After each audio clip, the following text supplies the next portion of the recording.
Hey everyone, it's Rachael Lee back with another TV show recap and makeup. Every Tuesday and Thursday I am going to be talking about popular TV shows while doing my makeup, and these next 2 weeks I'm actually going to be adding an extra day since the show that I'm talking about is only 6 episodes long. Today we're talking about Fate, the Winx Saga, Season 1, Episode 3, Heavy Mortal Hopes.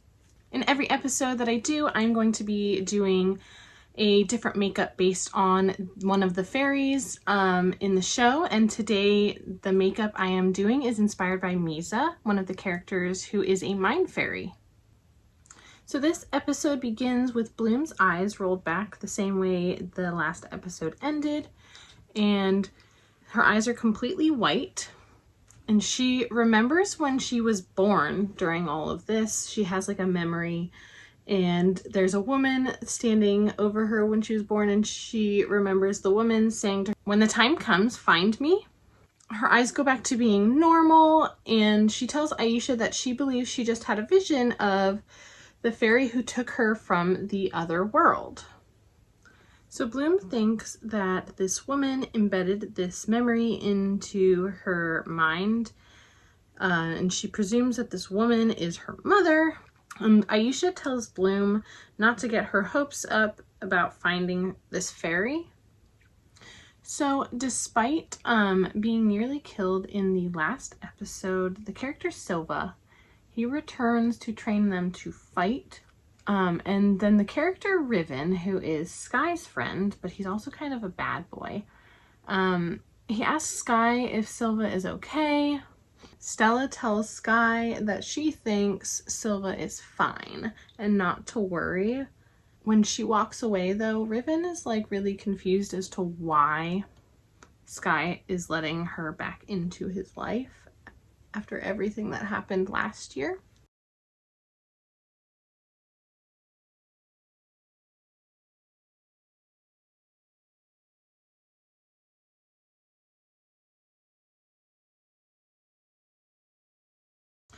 So in class, Bloom is asked if she can light a single candle and leave the others untouched. So they want her to light a single kindle of fire, not burning any of the other kindles.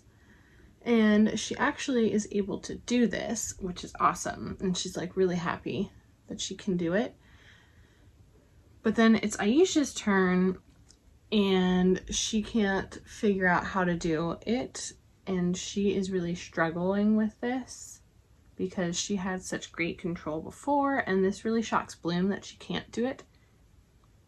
So we are now at the scene where they are getting ready to go to this senior party, and Tara is freaking out because she can't get her cat eyeliner right, and she wants to look really nice. So Bloom and Aisha help her with her makeup because she wants to look cool and fun.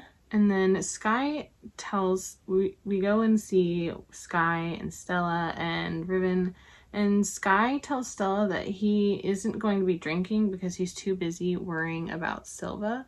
And Stella is trying to get him to drink and telling him to stop worrying, everything's gonna be fine. And before this, Sky had just checked up on Silva and Silva was not doing well, and they need to try and find the burned one and kill it before the infection reaches his heart, because if it does, he will die. And you know, Sky looks at Silva like he's his father, so he gets really upset about this. We then see Silva and Dowling are being radioed by Marco and his battalion about updates on the burned one that they're chasing, because they're trying to chase down the burned one to kill it so that they can save Silva. We then are at the senior party, and we see Tara brought weed brownies to the party trying to impress Dane, and she offers him one and he takes it, and then he's like, "Oh, let me take this to my friends, can they have some?" She's like, "Of course," you know, because she's a good person. So then he goes and leaves to find Riven and Beatrix, and then we see Bloom talking to Sky, about Silva, and you know, this shows how much she cares versus the way that Stella acts. And Stella kind of doesn't, the way that Stella acts, she kind of doesn't put Sky's needs before hers, where we see Bloom is, you know, actually concerned and worrying about how Sky is feeling himself. And he opens up to her and explains how Silva raised him after, you know, his father died. And then they go and play beer pong. While playing beer pong, Sky finally loosens up and starts to drink, even though he told Stella he wasn't going to because he was so worried.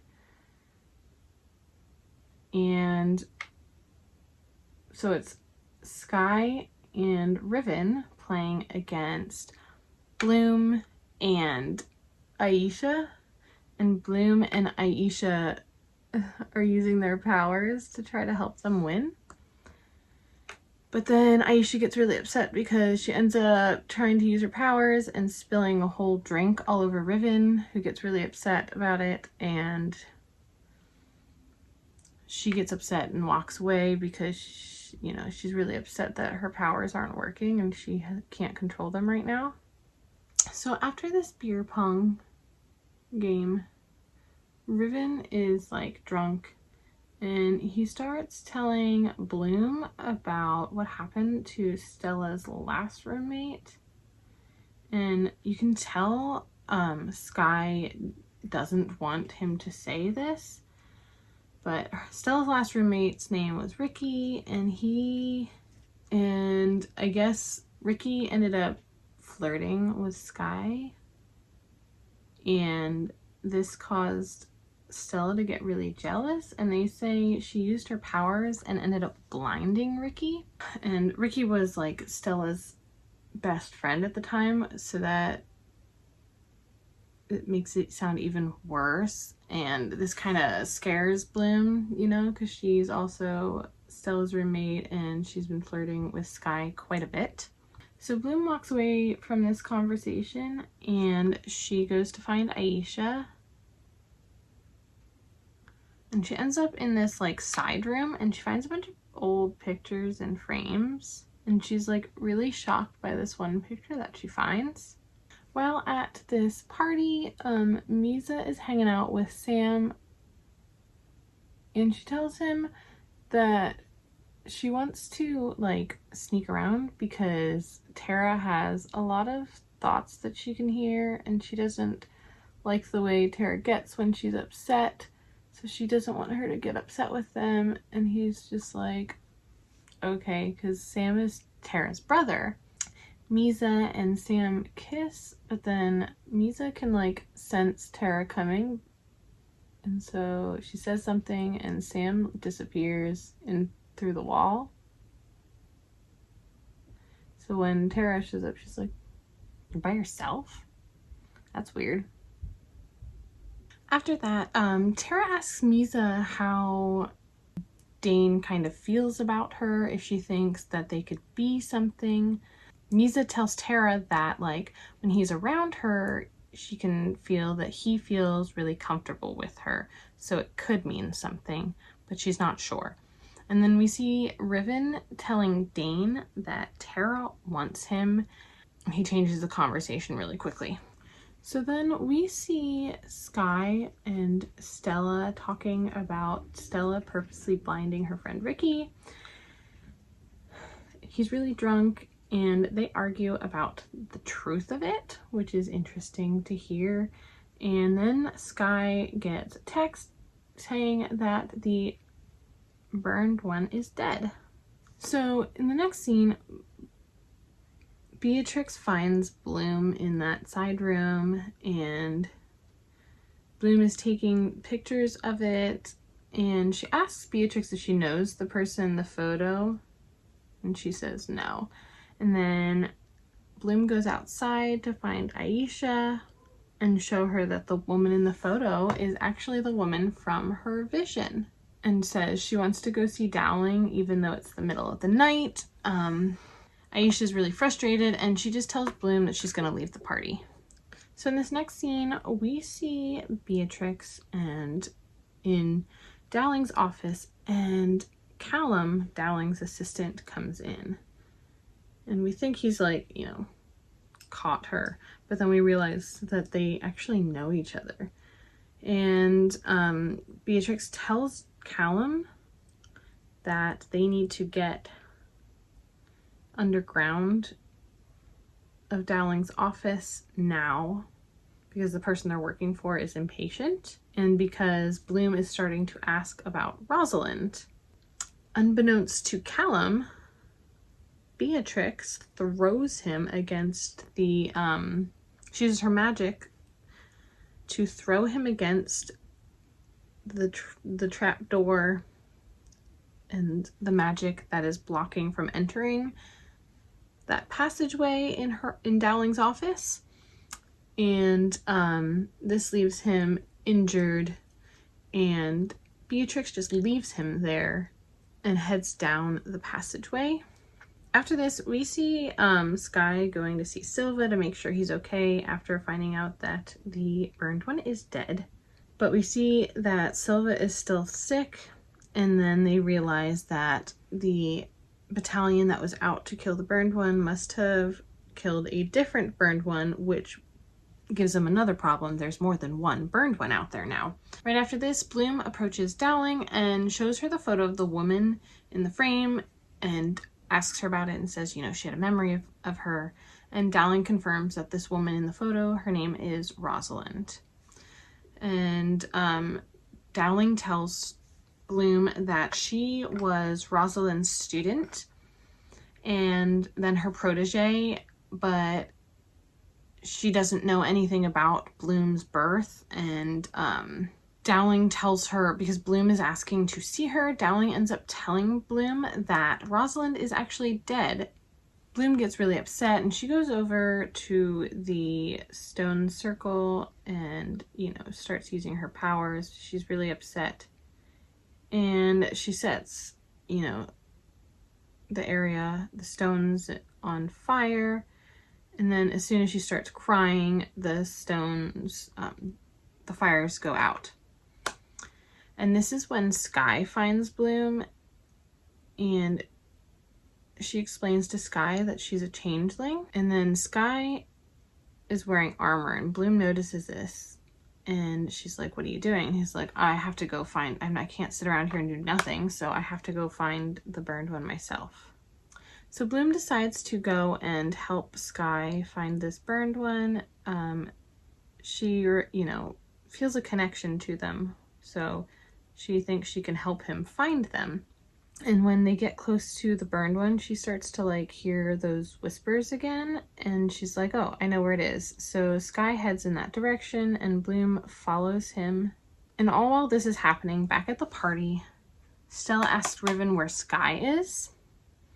And he hints that he is with Bloom to upset Stella. And then right as this is happening, Stella gets a text message from Bloom. Right as this is happening, Stella gets a text message from Bloom saying that there is a burned one near the stone circle and it's an emergency. And then Musa and everyone gets the same message. And then we flash to Dowling's office, well, underground Dowling's office, where Beatrix went in, and Beatrix finds like this barrier, magical barrier under there. And when she goes to touch it, it actually ends up shocking her, which is interesting because she's like an air electrical fairy. In this next scene, we see, right as everyone is arriving to help Bloom and Skye, a burned one tries to attack them.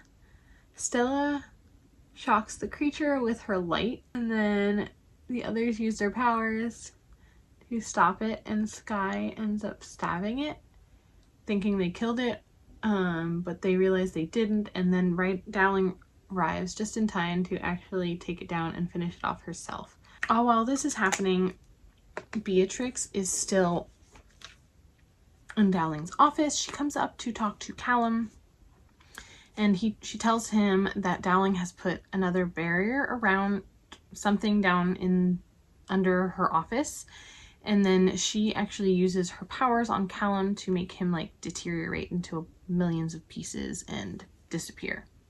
So right after this, Sky goes to check on Silva to see how he's doing and make sure that was the right burned one, of course. And he has recovered from the infection, we see. And then Stella ends up apologizing to Sky for, you know, being awful to him. And she says she doesn't like, you know, seeing him vulnerable. And Sky ends up like backing off from her. But Stella tells him that he is the only person that really knows the real her and that she's the heir to Solaria, and she asks him to be her safety net. And Sky's response to her is like, well, who's going to be my safety net then?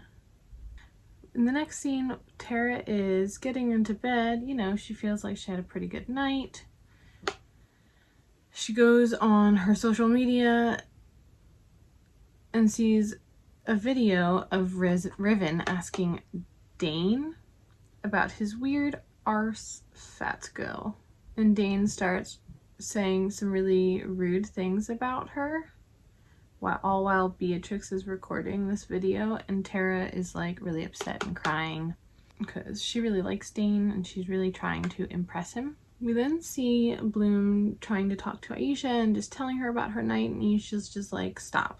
Like, you know, there might not even be a conspiracy or anything. You could have just been the daughter of some student who got pregnant and didn't know what to do. And she's like, you know how many fairies would kill to have magic like you have? And that she tells Bloom that she needs to start being more realistic. And Bloom gets really upset and says to her, being realistic would mean that her mother didn't want her, and she just wants to believe that there's something more.